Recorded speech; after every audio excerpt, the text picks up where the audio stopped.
नमस्कार। नारायणी बहस में अपने सबके स्वागत करल बनी हम दीपेंद्र शाह। नारायणी बहस अपने समन नारायणी FM 103.8 मेगाहर्ट्ज के साथ रेसखबर.com के फेसबुक मार्फत भी देख सकतनी और सुन सकतनी। नारायणी बहस में हमी समसमाई विषय में रह छलफल करत आ रहल बानी सन। नेपाल में संघीयता स्थापना भइला के बाद गाँव-गाँव में स्थानीय सरकार आइल। स्थानीय सरकार के अइला के बाद गाँव-गाँव में कैसन परिवर्तन भइल? सरकार के घोषणा सीमित में ही रह गइल कि वास्तव में गाँव स्तर में या स्थानीय तह में नगरपालिका स्तर से या गाउँपालिका स्तर से स्थानीय सरकार के कुछ प्रभाव देखे के मिलल या ना देखे के मिलल, ई विषय में रह के हमनी छलफल करम सन। और आज छलफल करे खातिर हमनी के समक्ष बानी जगन्नाथपुर गाउँपालिका के अध्यक्ष श्रीकांत यादव। और वहाँ से हमनी के गाउँपालिका में अइला के बाद जगन्नाथपुर गाउँपालिका में कैसन कैसन किसिम के परिवर्तन भइल और वहाँ के भावी योजना का बा और अभी तकले काका कैले बनी। अभी मध्य प्रदेश सरकार संघ सरकार से सूखाग्रस्त क्षेत्र घोषणा कैला के बावजूद स्थानीय तह में सरकार से घोषणा कैल गई योजना अभी लागू भइल बा कि ना, लागू नहीं भइल तो काहे नहीं भइल, कौन तरफ से ढिलाई भइल बा, ई विषय में भी रह के केंद्रित रह के हमनी के छलफल करम सन। और ये छलफल के खातिर हमनी अभी स्वागत करम सन जगन्नाथपुर गाउँपालिका के अध्यक्ष श्रीकांत यादव जी। स्वागत बा श्रीकांत जी नारायणी बहस। धन्यवाद। अब जैसे कि अपने के पालिका में जनप्रतिनिधि के रूप में लगभग 3 वर्ष पूरा हो चुकल। 3 वर्ष के अपना कार्यकाल से अपने के खुद से मूल्यांकन कैले तो कितना के संतुष्ट बा? एकदम ई जौन अभी नेपाल के संविधान अनुसार जौन ई 3 तह के सरकार चल रहल बा, उमे के एगो हमनी प्रत्यक्ष जनता के सेवक के रूप में जौन स्थापित स्थानीय तह के सरकार बा, इससे बहुत हमनी संतुष्ट बानी सा। जे जौन विकास हमनी के पहले ना देखे सकनी सा उ सब अभी अपना गांव घर में करे के मिलता, एकरा से बहुत संतुष्ट बानी सा। जौन पहले कुछ ना उस शहर में बड़का शहर में सिटी में देखे के मिले, आज हर एक गांव में ये देखे के मिलता। ऐसे बड़का उपलब्धि का चाहे जैसे कि अपने के अइला के बाद अपने के कैल कौन 5 गो काम कैली तो कौन अपने 5 गो अच्छा काम कैले बनी पालिका में अइला के बाद? सबसे पहले हम अइला के बाद शिक्षा में सुधार भइल। शिक्षा में अपने के एगो मावी चलत रहे, अभी हम 4 गो मावी चलावतानी। पहिल का काम। दूसर का हमनी के का बोला लैब खून पेशाब चेक जाँच स्थापना स्वास्थ्य क्षेत्र में कैनी। ओकरा पर से बर्थिंग सेंटर ना रहे, 2 गो बर्थिंग सेंटर संचालन में लिए नहीं। कृषि के क्षेत्र में कुछ सतही सिंचाई योजना निर्माण भइल, कुछ बोरिंग जड़ान भइल, जौना के चलते इतना सूखा होते हुए भी हमारा पालिका में लगभग 70% मजा से रोपनी हो गई बा। लेकिन उ सिंचाई के व्यवस्था ना भइले से उ कोनो धान प्रगतिशील होके के चाहिए उ नहीं है, लेकिन हमने के सिंचाई के व्यवस्थापन कैनी सन। और वृक्षारोपण में अपने के हमार पालिका देश में नेपाल में नंबर 1 भइल। बाटो घाटो जौना गांव में पाक रहे जाए ना सकल जाते रहे, वैसा कोनो गांव नहीं है जौना में अभी भी बरसात होके तो वह गाड़ी लेके जा सकता नहीं। जगन्नाथपुर गाउँपालिका में हर एक जगह सड़क के सुविधा पुग चुकल बा, हर एक गांव में पुग गइल बा। कुछ गांव के भीतर के भाग बा जहाँ नाला बा, कहीं विवादित बा, ओकरा के चलते नाला निर्माण के कुछ बजट के अभाव में अब 3.5 वर्ष में तो सब उतना बड़का भौगोलिकता भइल पालिका तब ना बने सकी। बहुत छाइन अभी दिक्कत बा, लेकिन कोनो ऐसा गाँव नहीं है जहाँ अपने के उ गाँव अब सेंटर से केंद्र से अपने के ये हमने के बीरगंज से जुड़ल नहीं है। हर एक गाँव में रहुआ गाड़ी लेके जा सकता। और जैसे कि अभी पालिका में सरकार अभी मध्य प्रदेश ही सूखाग्रस्त क्षेत्र घोषणा कल जा चुकल बाटे। और आज के आंकड़ा देखल जाए तो मध्य प्रदेश सबसे पछा जम्मा 57% रोपाई मध्य प्रदेश में भइल बा। और इस संदर्भ में हम अपने से बातचीत कर जा बनी, जैसे कि केंद्र सरकार से भी घोषणा कल गई और प्रदेश सरकार से भी लगातार घोषणा कल गई सूखाग्रस्त क्षेत्र। लेकिन इस सूखाग्रस्त क्षेत्र के हमनी के स्थानीय तह में और खास तौर से देखल जाए तो अपने के पालिका में का सरकार वहाँ पुगे सकल बा, केंद्र सरकार या प्रदेश सरकार? सबसे पहले जितना भी रोपाई भइल बा ई रोपाई भी अभी के स्थिति में मार में बा। जौन धान होके के चाहिए उ ना हुई। सबसे पहले उ जौन उत्पादन बा उ घट गए। अपने के सावन महीना का अंतिम में हमनी बात करता है इंसान। आषाढ़ में 30 दिन में आषाढ़ के एगो हमनी के भोजपुरी में होला आषाढ़ में लसार पसार, यानी क्यों लसार पसार के रूप दिल तो उ रोपा के भाग सावन बान घुसियावन। सावन में धान रोपाई ओकर भागे जोगे ह तो उसे का जे समय बीत गइल बा। सूखाग्रस्त क्षेत्र सरकार कैलक, लेकिन का कैलक हमनी नहीं सब बुझले, काहे खातिर कैलक, का करता एगो बोरिंग ना देवे सकल, एगो कहीं सतही सिंचाई योजना ना देवे, किसान के कोनो राहत के घोषणा ना भइल, किसान के कोनो प्रत्यक्ष उ अभी तक ले नहीं लौकल। अब आई लो सरकार दुनू तीनू घोषणा कैले लो, प्रदेश सरकार अपना के घोषणा कैलन कि संघ सरकार, लेकिन सरकार के जौन उद्देश्य से घोषणा कैलक उ पूर्ति नहीं कर सकल। अभी अनुभूति हमनियों के नहीं भइल जे उ का कर लो। अभी तक ले हमनी के कोनो ऐसा संघ सरकार या प्रदेश सरकार से एगो पत्र भी प्राप्त नहीं भइल जो कुछ लगत तैयार करता, चाहे का चाही का ना चाही का करता लोग उ अपना धुन में वालो। हमनी के कोनो सरकार हमनी से नहीं खे लोग के कोनो समन्वय सहकार्य नहीं है, ना किसान के कोनो निकाय से अभी कोनो किस्म के राहत महसूस भइल बा। जैसे कि पर्सा के जिला प्रशासन कार्यालय में कार्यदल भी एगो गठन भइल जौना में स्थानीय तह में के धान रोपाई प्लस सूखाग्रस्त क्षेत्र के घोषणा के जौन भइल बा ओकरा के मूल्यांकन करे खतरा का ओ समिति के अंतर्गत जगन्नाथपुर गाउँपालिका में कोनो किसिम के योजना भी सुचारू कइल गेल बा कि ना? नहीं कैली कोनो किस्म को ऐसा योजना सुचारू नहीं। अभी तो 3-4 गो गाँव में एकदम पानी के भी हमनिए लगा अभाव हो गई बा, पानी पिए के इस सुविधाजनक स्थिति नहीं है। तो उसे कोनो किस्म के उ बैठक क के चाहे विपद व्यवस्थापन चाहे कोनो किस्म निर्णय कैल ओकर प्रत्यक्ष सरकार चाहे कहानी फायदा कोनो किस्म के नहीं के पुगल। जैसे कि अभी हमनी के देखल जाए तो पर्सा जिला में पछिल्का समय तो खाने पानी की अवस्था ऐसा ना रख, लेकिन अभी के अवस्था में एकदम ही खाने पानी के कहीं ना कहीं कुछ समय विकराल ही बन रहे। हालांकि अभी कुछ अवस्था सामान्य बा। जगन्नाथपुर गाउँपालिका के हरेक टोल में खाने पानी की अवस्था केंगे बा? हमनी के 3-4 एगो 6 नंबर वार्ड में पूरा समस्या बा। 6 नंबर वार्ड के हरेक टोल में समस्या बा। 5 नंबर के अपने का मसिहानी में समस्या भइल बा और गांव में अभी खास उतना समस्या नहीं। कल के जौन मात्रा रख पानी देवे वाला 1 हल्दिन में 1 लोटा देते रख तो वो अब आधा लोटा पर आ गई बा। लेकिन ये 4-5 गो जौन कहनी है 6 नंबर और मसिहानी का कहनी है ये 6 नंबर में पड़ जाए अपने के बहुअरी, परसौनी, माधोपुर, संठी, अमराहा ये में समस्या हो गई बा। समस्या आके पहुँच गई बा, पानी के अभाव हो चुकल बा। लेकिन मसिहानी में एगो टोल में और बाकी जौन बा वहाँ कल के जौन क्षमता रख जैसे 1 घंटे लोग चलावत रख इजीली चलावत रख एकदम मज़ा से चलत रख कल उमें नहीं है पूरा प्रेशर से चलता। उमें भी पानी बहुत कम देता और ठाइन में। लेकिन यहाँ जौन 6-7 गो गाँव बा एमें बहुत समस्या हो गई बा। इस समस्या खतरा अपने लगन के पहल अभी तक ले का बा? हमनी के मिस्त्री खोज उज के 2-3 गो अले अभी तक ले डीप खाने पानी के व्यवस्थापन कैले बा इंसान। परसौनी में, बहुअरी में, काल संठियों में हलल, अब माधोपुर और बा, मसिहानी में भी हला हमसा। लेकिन हमनी जितना संभव बा अब के बेर अब स्थानीय सरकार एक बैग पूरा गांव में संबोधन करे वाला बजट के अभाव बा, उससे समस्या अभी बा। लेकिन प्रदेश सरकार या संघ सरकार अभी तक हमनी के कोनो चीज़ ऐसा उपलब्ध नहीं करल। जैसे कि श्रीकांत जी देखल जाए तो ये मध्य प्रदेश के समस्या एगो विकराल रूप में ही बनत जा रहा बा। अभी इस साल के ना आवे वाला साल में भी पानी के अभाव हो सकता, आकलन कइल जा चुकल बा। पानी के बचावे के खतरा कैसन किस्म के योजना चलावल जा सकता उससे ताकि हमनी के भविष्य के पीढ़ी वाला आवे वाला पीढ़ी के पानी के अभाव ना हो? सबसे पहले का करे के पड़ी हमनी के प्रदेश सरकार मध्य प्रदेश सरकार के सबसे पहले जौन ऊर्जा सिंचाई जल स्रोत मंत्रालय बा वो अपना उद्देश्य में काम करे के पड़ल ताकि भू जलाधार संरक्षण कार्यालय बा। भू जलाधार संरक्षण कार्यालय फल्ला गांव में जाके पक्की नाला बनावता, चिलनवा गांव में जाके बजट विनियोजित करता, 2 लाख 4 लाख बजट छिटता। ई ना करके चूरे जौन संरक्षण करेगा बा अब संघ के मुँह तक लगना प्रदेश सरकार वही खातिर बनावल गई बा। हमरा में जौन हमरा मध्य प्रदेश में जौन संघ सरकार नहीं कर सकत ओकरा खातिर प्रदेश सरकार बनल बा। तो छोट छोट काम करे खातिर स्थानीय सरकार हो गई। वो अपना गांव के छोट नाला 100 मीटर का हमू बनावे के सक्षम बानू वो बनी।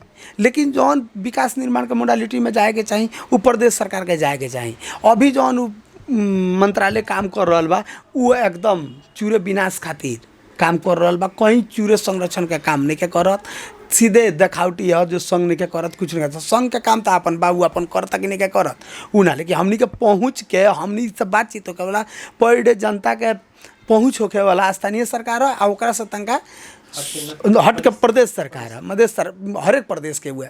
तो उसे कहा प्रदेश सरकार जब तक ले ध्यान ना दी। जैसे हमनी के अभी रोवा जाए जनकपुर जात होके तो हाईवे धके जात होके अगर एक अवसर बरखा बरखता तो सर पानी पूरे बह के नीचे पड़े चल जाता। लेकिन कुछ कुछ डैम बना के जौन के बॉक्स कहल जाला ओकरा के बॉक्स बना के अगर पानी 2-4 घंटा एने होल्ड करे भर के ना होई, पानी सूखे वाला व्यवस्था ना होई, तिले उ नीचा ना जाई, तिले सतही सिंचाई जौन हमनी और के नदी के मुहान उन्हीं से आइल बा।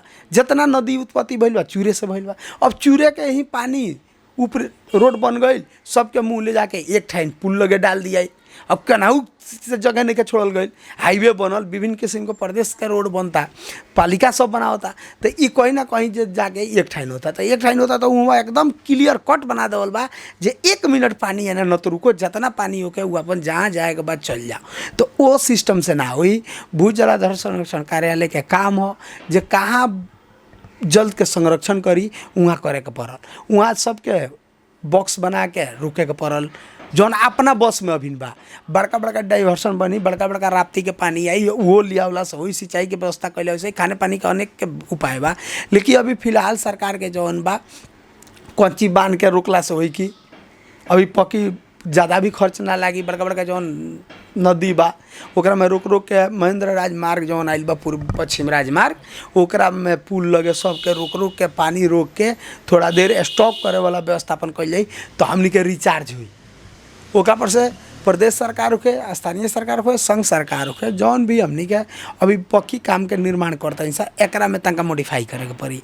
अब हर एक गाँव में जाए तो खाली ढलान होता, नाला होता, नाला होके सब पानी ले जाके नदी में डाल देता लोग। ये ना करके कि अपना अपना जौना गांव से निकलता 2 काठा 4 काठा के गढ़ई खोन के गांव के पानी वो गढ़ई में लिया के राखी, या 10-10 मीटर पर नाला में रिचार्ज सेंटर टाइप के नीचे ही बनाओ के पड़ल, जाके हर एक के पानी आके वहाँ सोसे के पड़ल। वहाँ कुछ हो को पानी के जौन भी बा अपने जैसे कपड़ा एगो बा धो ले ओकरा के झाड़ के पसा दिन तो तुरंत सूख जाई, ओकरा के वही कपड़वा ना गार के हिंग धो दिन तो 2 दिन में ना सूखी, 3 दिन में ना सूखी। तो ओकरा के कहीं ना कहीं पानी तो रहता, तो कहीं ना कहीं ओकरा के व्यवस्थापन करे के पड़ल। तौना के चलते ई होई वृक्षारोपण बा। एकरा के हरेक गाँव में लोग पहले तो एगो गांव से दूसरो गांव लोग जाए गाछ वृक्ष के क्वांटिटी देखा जाए तो बड़का बड़का गाछ ना भइला से छोटी छोटी लोग गरज भर के अपन गाछ रोपता। तो उसका तो सरकार के काम है कमती में प्राकृतिक में लॉन्ग पीरियड जाए वाला वृक्षारोपण करे के, पीपल के, बरगज के, नीम के, ऐसे वृक्षारोपण करे के पड़ल। ये हर एक तरह के सरकार के यह हमनी जंगी अभी तकले हम ही अपने कहें तो अपने कहे हम लगभग 60-70 बीघा वृक्षारोपण कर चुकल बानी। हाँ, पालिका के निजी वन 60-70 बीघा रोप दल बनी। पानी ना पारला के चलते अभी 20 बीघा रेडी रख ले बनी वो में रोपे के बाद। तो उसे कहा जाए वृक्षारोपण पर ध्यान देवे के पड़ल। विकास निर्माण में एक तरह के प्राकृतिक के संरक्षण कहेंगे वो करे के पड़ल। दोसर कथी चूरे संरक्षण करे के पड़ल। और चूरे के सब लोग वकालत करला लेकिन सब केहू के बजट केहू के नहीं के हमनी के तो डाले ही के नाम भइल हमनी से तो संभव भी नहीं है। लेकिन प्रदेश सरकार के रोआ रेड बुक निकाल के देखी चूरे संरक्षण में 2 रुपया के बजट नहीं है। वो लोग प्रदेश सरकार के अगर कोनो कार्यालय भी बा इवा बीरगंज में कलिया में कहीं कहीं रखले भालू अपन विभाग खोल के तो हमनी के अपना एगो पालिका के शाखा खानी उ रखले बालू जे कहाँ 10 लाख के दे देम, कौन क्षेत्र में दे देम। अपन मंत्री जी के गांव होई अगर भले बॉर्डर के जरी तो उनकर चूरे संरक्षण के बजट बॉर्डर के चली कौन उ हइले ना उ कार्यालय के बजट चलावे के नियम तो उद्देश्य जौना उद्देश्य के साथ उ कार्यालय स्थापित भइल बा तो ओकर बजट बॉर्डर पर चली ना नु तो वो एगो नाला होई नु तो उ जाके वहाँ काम कर ली लो, लेकिन एने काम ना करी लो। तो उसे कहा बहुत समस्या है भाई, समस्या बाट है। विकास तो अपने के संघीयता होइले पर ही देखे के मिलता, लेकिन विनाश भी देखे के मिलता। जैसे श्रीकांत समय पर ओकरा पर ध्यान न दिला से विनाश हो गई, विकास से पूरा विनाश हो गई से बात नहीं। पहले सुखाड़ भइल बा, ये बात नहीं है जो पहले सुखाड़ ना होखे। हमने लइको रहल बनी से तो देख बनी से पूरा धान भैंस चरौले में चरल बड़ी सा, धान हंसुओं से घास कटा गई बड़ा सा, धान फूटे ना। अभी तो प्राविधिक के जुग हो गई, बोरिंग वोरिंग हो गई, कुछ सिंचाई हो गई तो अपने के हेतना सावन लेके ना बरसल असरैसा मागा कोनो ना बरखल रोहिन बर बरसल तो आ जाके अपने के रोपाई हो गई, कुछ प्रतिशत रोपाई तो भइल बा। तो उसे कहा जे पहले के तुलना में विकास से विनाश हो गई बा, से बात नहीं है। अभी के वातावरण केंग जगह करे सकल, अभी के आवश्यकता का बा, एकरा पर ध्यान न देला से ई समस्या बिहान के दिन में आई। तो ओकरा के और कंट्रोल करे खातिर मधेश के हमनी के जोगावे खातिर चूरे पर भी ध्यान देवे के पड़ल। तो चूरे के खाली नाम लेला से उन्हें के हमनी के चाह देला से दोसर प्रदेश विकास रोक दी, वो बात नहीं। हमनी के अपना प्रदेश के भीतर चूरे के कहीं संरक्षण कर सकल जाए, चूरे के पानी कहाँ कहाँ जोगाव सकल जाए, चूरे में पानी आवता तो कौना पालिका या कौना सरे में ओकरा के यूज कर सकता इंसान। इस सब जब तक ले व्यवस्थापन ना कर तब तक ले समस्या उत्पन्न होते रहे। इतना दिन के भीतर में जौन कि प्रदेश सरकार से सूखाग्रस्त क्षेत्र घोषणा कइल गई, प्रदेश सरकार से पालिका सबके अनुगमन करके एकरा प्रति कोनो चासो लेवल गइल बा कि ना अभी तक ले? हमनी तो ऐसा नहीं से देखले रोलन देखले हुकम तो हो ही ना, तो हमनी तो नहीं से देखले जे प्रदेश सरकार कोनो चासो देखले बालो।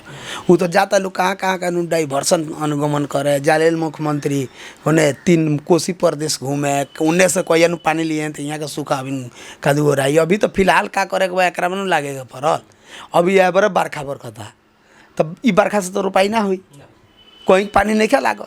लेकिन राहत लोग कहता जो राहत गर्मी से राहत भइल बा, लेकिन किसान के राहत तो कथी बजे जो रोपाइए ना भइल, जकर रोपा गई बा तब पानी ना टिकल तो उसे कथी भइल। तो उसे कहा जाए यहाँ केंगे रोपाई हुई, यहाँ के किसान केंगे व्यवस्थित हुई, ओकरा के का कैला से हुई।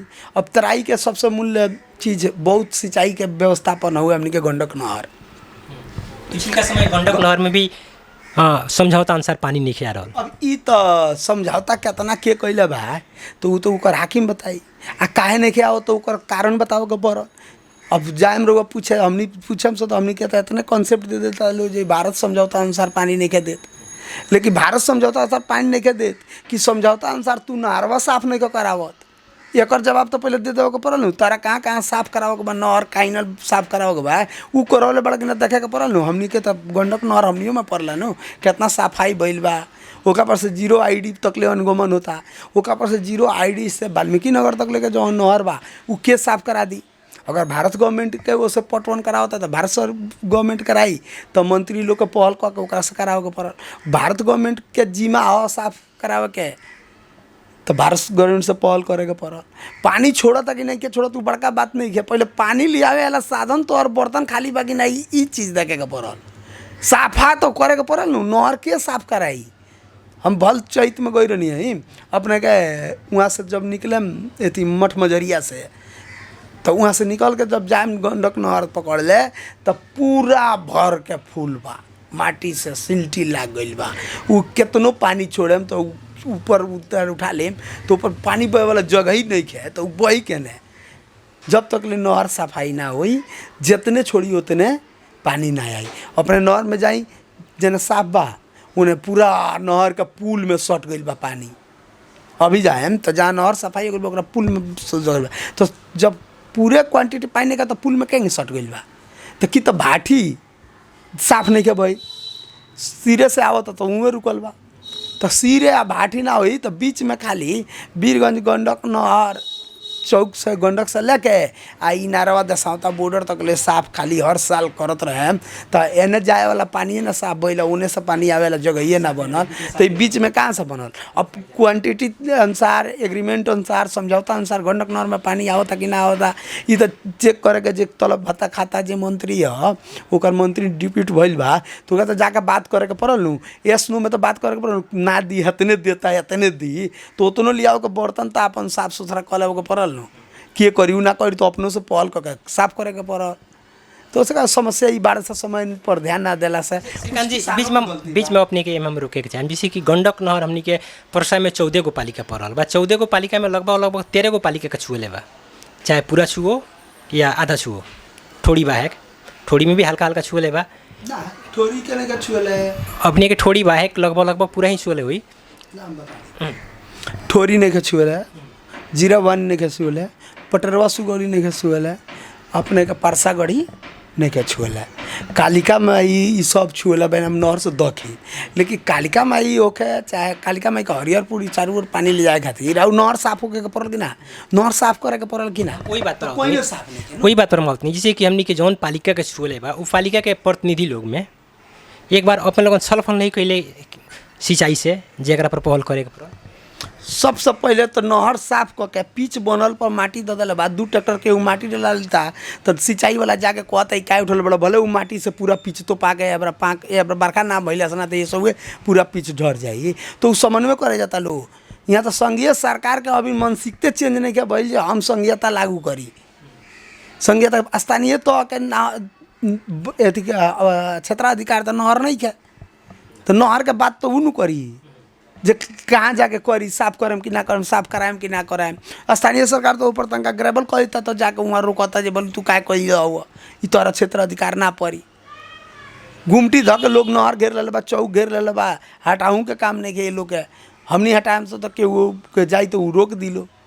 तो उसे कहा उ तो संघ के हवे, संघ अपन दुकान खोल के बैठल बा, जौन दुकान चले ना चले लेकिन वो अपन दुकान खोल के बैठले बालो। वो लोग के दुकान में बहुत विभाग खोल के बैठल बालो, गुमटी ऐसा खोल के बैठल बालो। प्रदेश सरकार के उहे काम बा 10 लाख के बजट डाली लो, 2 लाख के डाली लो, जौन रउआ गाँव में नाला बन जाए वाला काम बा ये होंगे। तो अगर वो लोग के बेईमानी नियत नहीं का कुछ हो तो कहीं के पालिका में बा तो वहाँ पैसा भेज दिलो तो काम ना करा दी जे यहाँ प्रशासकीय खर्च लगा के प्रशासन के खर्च लगा के अपना अपना के रख ले बा।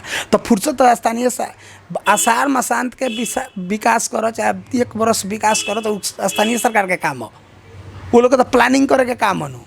तो ये प्लानिंग ना करे का फुर्सत ना भैला से चिट्ठी बाँटो, योजना के चिट्ठी बाँट में पूरा सरकार व्यस्त रहता तो ये प्लानिंग के करी। ये तो बैसाख में प्लानिंग हो जाए कहाँ के नहर साफ हो, कहाँ के कैनल बनी, ये काम तो सरकार के नहीं हो। समग्र में कहल जाए तो प्रदेश सरकार संघ सरकार स्थानीय तह के भी मतलब कोनो भी समन्वय नहीं कर, जौन काम स्थानीय से हो जाए वाला बा वही काम में संघ सरकार प्रदेश सरकार अजुराइल बा। वो लोग अपन काम कोनो लेकर नहीं खेलू गई। हाँ विकास के बाप विकास वो लोग के बजट के लोग था, ये स्थानीय सरकार के ही सब विकास से जिला के विकास लोग था से बात ना हो।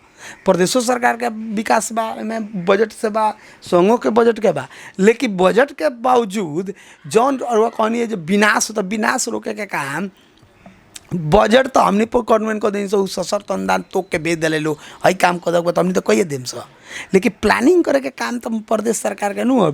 मान ली गंडक नहर के अगर प्लानिंग के करे के बा तो प्रदेश सरकार नु करी, संघ सरकार तो ना नु करी। तो उ का कहती घेर के बैठल बा अभी तक ले गंडक नहर, अगर बैठही के बा तो उ तो संघ सरकार के काम है नु करे के है।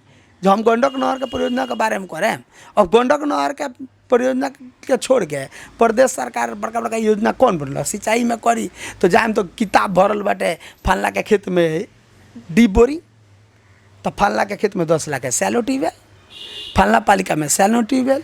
तो सिंचाई मंत्रालय वो काम कर, लेकिन सिंचाई मंत्रालय के किताब उल्टा के देख लें तो कहीं 27 योजना के बारे में चर्चा बा।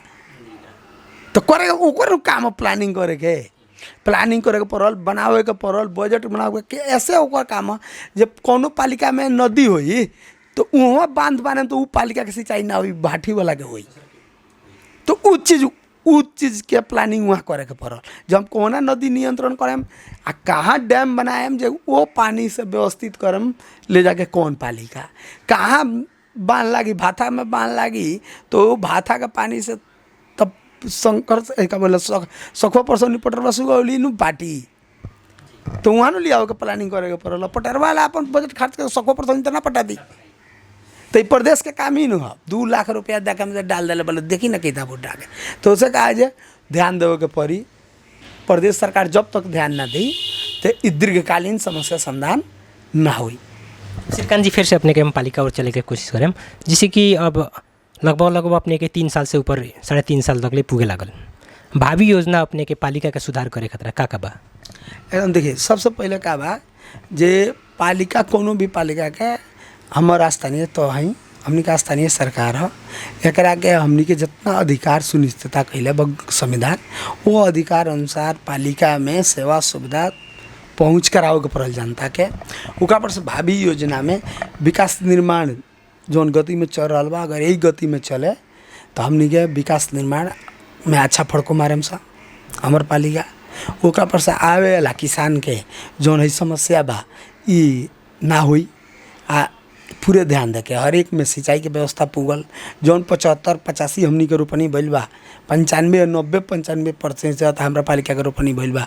तो ओकरा के 100% के ऐसा समस्या आए तो के 100% हुई उ करे खातिर हर एक खेत में तार, विद्युतीय तार पोल के व्यवस्थापन करे के बा। अपने के सैलो ट्यूबवेल के व्यवस्थापन करे के बा। किसान के अब अभी तुरंत हमनी के अब ई जौन कृषि मीटर बा एकरा का हमनी के अब निःशुल्क करे वाला बाइन सा। कृषि मीटर के जौन विद्युत बा किसान के सूखा हो गई, अब किसान के राहत कुछ देवे के पड़े, वो हिसाब से हमनी के जौन कृषि मीटर जे ले बा आ सिंचाई कर रहा बा किसान, वो लोग के हमनी के अथी निःशुल्क करम सा। प्लस हर अभी तक ले 500-600 मोटर हमनी किसान के बांट दिले बनी। पुनः बाकी किसान के ई पाली हमने वितरण करम सा। स्प्रे टंकी किसान के अब कृषि में 100% निःशुल्क कुछ ना कुछ करे के पड़ी, ऐसे कि किसान के स्थिति ठीक नहीं है। किसान के स्थिति अभी रहुआ पानी के खाली चर्चा नहीं होता, पानी ना पड़ल खेत ना रोपाई, लेकिन ठीक दशहरा के बाद छठ में हमनी के जमाना पालिका के हई सन, वो पालिका में आर्थिक मंदी आ जाई। किसान ध के काम ना करला, किसान लगे आपन खाए पिए के आ गई, वही में से 2 पैसा 2 मन 4 मन अनाज बेची दीपावली, छठ, पर्व, तीज, शादी ब्याह, तो ये काम अभी तो बंद बा। ये काम कार्तिक से शुरू हुई, तो ओ बेरा तक किसान के घर में धान ना आई रही। तो ओ बेरा एगो हमनी के बहुत ही चैलेंजिंग एकर प्रभाव वहाँ पुगी।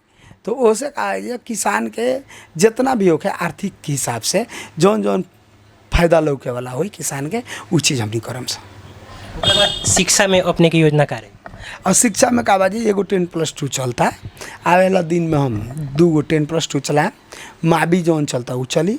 अभी रिजल्ट जौन होके के चाहिए एसी के उ नहीं आई। अब एगो तो हमरे पालिका के रिजल्ट एगो जिला सेकेंड हो गई, अब बाकी मावी के रिजल्ट ठीक नहीं है। तो ओकरा खातिर हमनी के एक्स्ट्रा कोचिंग क्लासेस, ओकरा का ऑनलाइन कक्षा भी संचालन के हमनी के पूरा व्यवस्थापन कैले बनी सब। तुरंत ई महीना बाद स्कूल खुलते में था ई शिक्षा के हमनी के 4 गो जौन मावी बा एकरा के और केंगे बेटर हुई, एकरा के व्यवस्थित करे के बा। हर एक स्कूल के बाउंड्री, हर एक स्कूल में टॉयलेट शौचालय के व्यवस्थापन करे के बा। जीरो रहे, अब झाल ना रहे, टॉयलेट ना रहे, अभी नो बहुत स्कूल में स्थिति ठीक नहीं है, ओकरा के हमनी के व्यवस्थापन करे के बा। ओकरा में हमनी लागल बनी सा, एकरा के कैले किसान के खेत में सिंचाई के व्यवस्थापन करम सा। ओकरा पर से अपने के रास्ता बाटो घाटो बनी, ओकरा पर से गरीब के समूह बना के ओकरा का आय अर्जन मूलक कार्य में अब इस साल से हमनी लागू करम सा। अंत में जगन्नाथपुर गाउँपालिका वासी अपने का कहे के चाहे? एकदम हम कहे के चाहें ई सुखा में धैर्यता के साथ जितने बा जौने में हिम्मत ना हार के अपन उत्पादन के एकदम सुरक्षित करी, भाईचारा करी। हम ये आग्रह करम केहू के लगे मोटर बा, विद्युत बा, वो किसान के अगर बा तो कोई किसान अगर पटवावता तो ओकरा के भी सहूलियत रूप में ओकरा के भी एकदम दिल खोल के ओकरो खेत पारी में पटाव के पड़ल। ई कि ना जे ओकर जर जावा तोहरा लगे बोरिंग बा तो तू नत पटाव, ई सब ना हो के पड़ल। सबका से आग्रह करें जे हर एक भाई के जकरा नहीं के ओकरा के एक दूसरे सहयोग करी।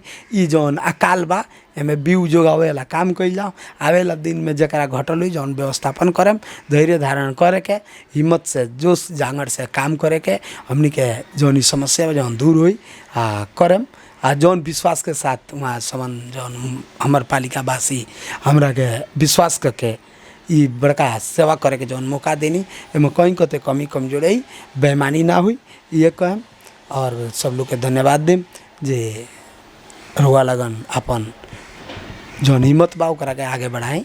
और कृषि पैसा जौन हमनी के हक किसान एमे का कमी कमजोरी बा सबको के सलाह है उ अनुसार हम आगाड़ी बढ़ा। जी बातचीत करने को खातिर धन्यवाद।